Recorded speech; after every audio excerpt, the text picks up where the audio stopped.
pouvez vous présenter rapidement s'il vous plaît? Moi, la Small, premier du nom, DJ, Paris, 6ème étage, Don Dada, dans d'appart, avec Fight Crew. Voilà. Bang bang. Salut, moi c'est Ocho, beatmaker DJ aussi à Mes Normes étant perdus. Si. Le Shopping Screw est Moi, une DJ. technique de DJing, oui, malgré ce que pensent les gens. Et voilà, Versailles, Don Dada, 6ème étage. Ok. Justement, qu'est-ce que vous pouvez nous dire sur le 6ème étage? Bah, c'est chez moi en fait.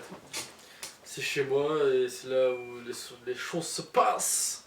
Tu vois. Non, en soi, c'est là où en fait, en général, tout notre entourage, les sauces, etc., on se rejoint souvent ici. Ils viennent souvent à la maison. C'est là où ils nous font écouter leurs derniers 16, là où Ocho me fait écouter ses dernières prods. Moi, quand je vais faire mes derniers scratchs, mes dernières techniques de mix, etc., les sets que je prépare, donc c'est un peu le QG, quoi. C'est là où tout le monde se réunit pour passer un bon moment, quoi. Ouais, Exact. ouais. C'est ça, 6ème étage. Ouais, ok, d'accord. Alors, je vais m'intéresser à Ocho Oui, et ta fameuse technique CNS. Shopping Screw, oui. Qu'est-ce que tu peux nous dire dessus? Bah, le Shopping Screw a été créé par DJ Screw au début des années 90. C'est un mec de Houston. Et en fait, dans le Texas, surtout à Houston, leur délire c'est le scissor.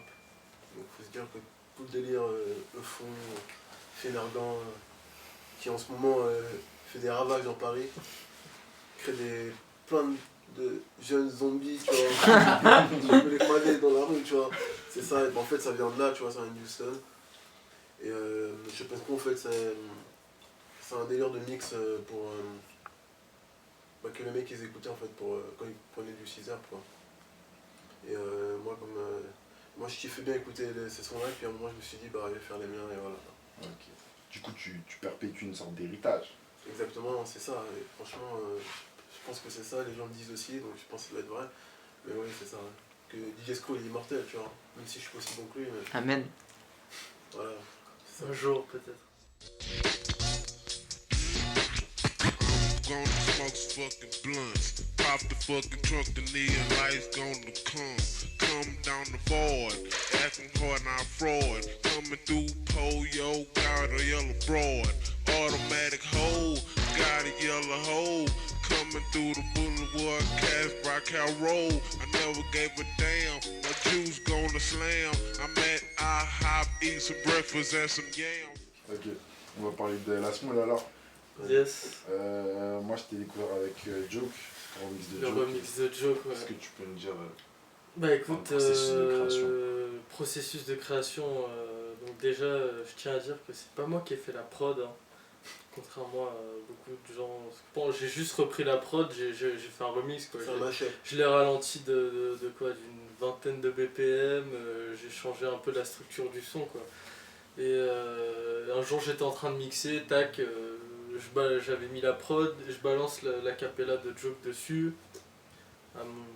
À mon grand étonnement, ça sonne bien et je kiffe. Et à l'époque, j'avais jamais rien sorti, ça faisait pas super longtemps que je mixais. Je me suis dit, allez, pourquoi pas, je m'en fous, je sors un son comme ça sur SoundCloud et au final, ouais, il a plutôt bien tourné, donc tant mieux, mais le meilleur arrive, quoi, j'ai envie de dire. Ok.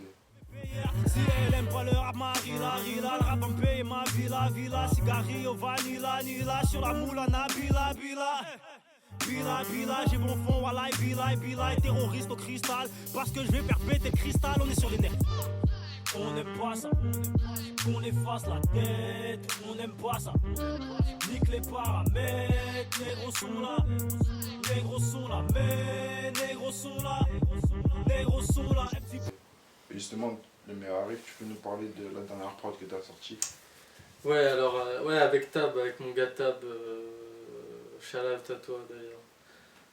Non, en fait, c'est un de mes gars et moi je me suis mis à la prod il n'y a pas si longtemps que ça, en fait, ça va faire 3 mois, 4 mois.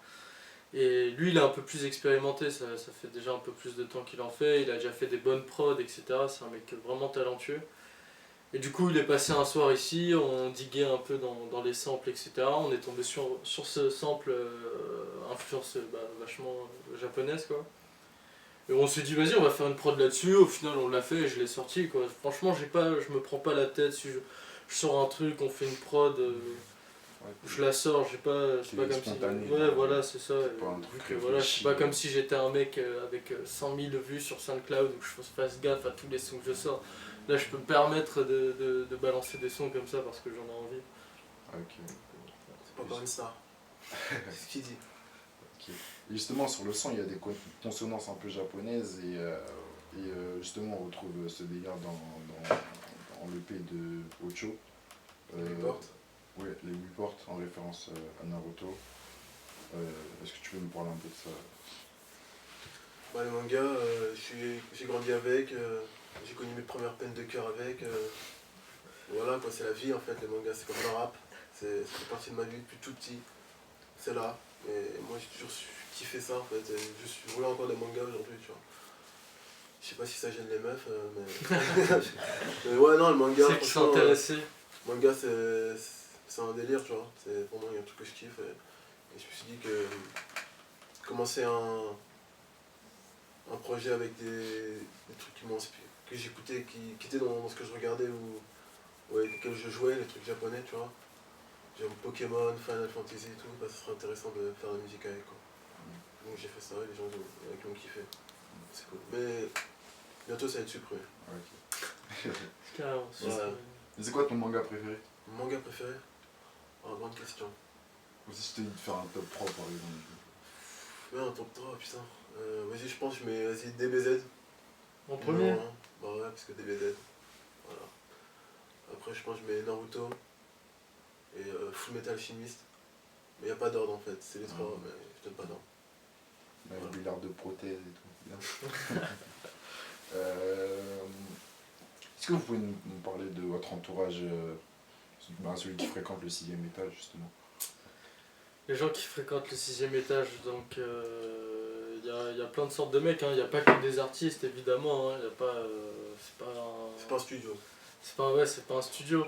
Donc ouais, après t'as mes potes personnels, après t'as les mecs du son, donc t'as les mecs de bande à part, même si la plupart sont loin.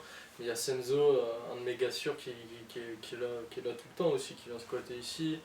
Il y a les mecs du hi-fi, surtout Eden Dillinger, qui est souvent ici, qui vient nous poser ses textes, etc. De temps en temps, t'as les mecs de chez Don Dada, Alpha quand on doit faire des répètes, il y a Lo qui passe de temps en temps aussi. Donc, ouais, voilà, c'est les gens un peu qui côtoient le 6e étage. De Place to Be, 6e étage, si vous me trouvez. Ok. Et justement, tu peux nous parler de cette connexion qui s'est faite avec Don Dada? En fait, ça a commencé, j'avais Screw à Florence, première édition. Et Alpha et Lo, ma surprise, ils avaient super kiffé le truc, le délire et tout. Et quelques temps après, il y a Lo, à la sortie de Rover Benz, il était venu me voir et tout, il m'a demandé si j'étais intéressé pour faire un remix en fait, du truc. Et je l'ai remixé, ils ont kiffé, et puis après on s'est vu. Et puis ça a commencé comme ça en fait. C'est aussi grâce à ça qu'on se connaît, justement grâce au remix. Exactement, j'ai demandé. Il avait vu Lo une semaine avant quoi, qu'on se rencontre en fait. Et une semaine après, il est passé ici parce qu'on avait des potes en commun, les mecs du High Five. Et moi j'étais en train de scratcher, il m'a dit vas-y, tu serais chaud de faire des scratchs sur le remix Driver Benz. Tiens, je fais bien sûr frère, tu vois, je suis chaud. Et depuis on traîne ensemble. Et ça nous a permis justement de les rencontrer, etc. Et c'est cool.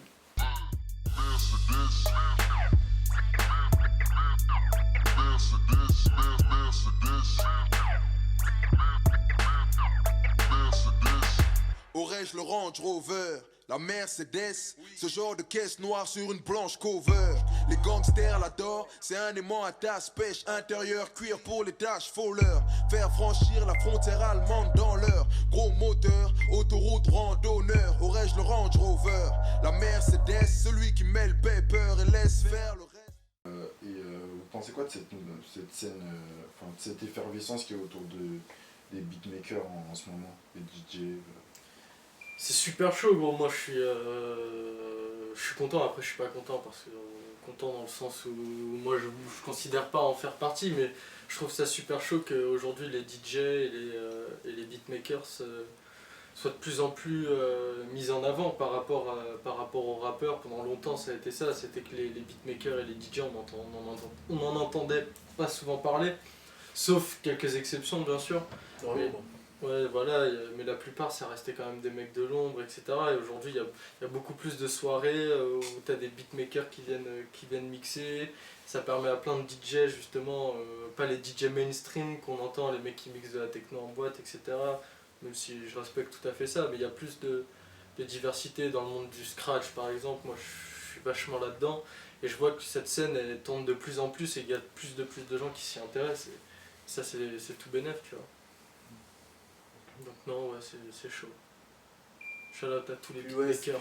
Toute cette scène, alors le rap français est plus intéressant aussi. Ouais. C'est ça qui est cool. On a fait avancer le... Parce que moi avant, pendant longtemps, j'ai boycotté le rap français, j'avoue. Et depuis quelques temps, je me rends compte que j'écoute plus de rap français que de rap américain. Et c'est parce qu'elle est devenue super intéressante, les mecs sont devenus super chauds. Et c'est grâce à internet et tout, donc c'est ouais, cool. Les beatmakers, ils font vachement avancer les rappeurs aussi. On est sur le bon chemin, je pense. Les beatmakers quand t'as un beatmaker qui innove en termes de production, ça pousse toujours les rappeurs à aller plus loin et à aussi repousser les limites de ce qu'ils peuvent faire. Et ça peut être chaud, quoi. Ouais, moi je pense à des duos comme Pink Flamingo et Makala par exemple. Extraordinaire. Là on était en concert justement avec eux à Lyon, ils faisaient la première partie. Incroyable, gros. Franchement, ils ont une ambiance, les mecs, ils savent te foutre un bordel en concert, c'était incroyable, vraiment. Très très chaud ces mecs là. Oh big up Makala et sa clique. Ouais.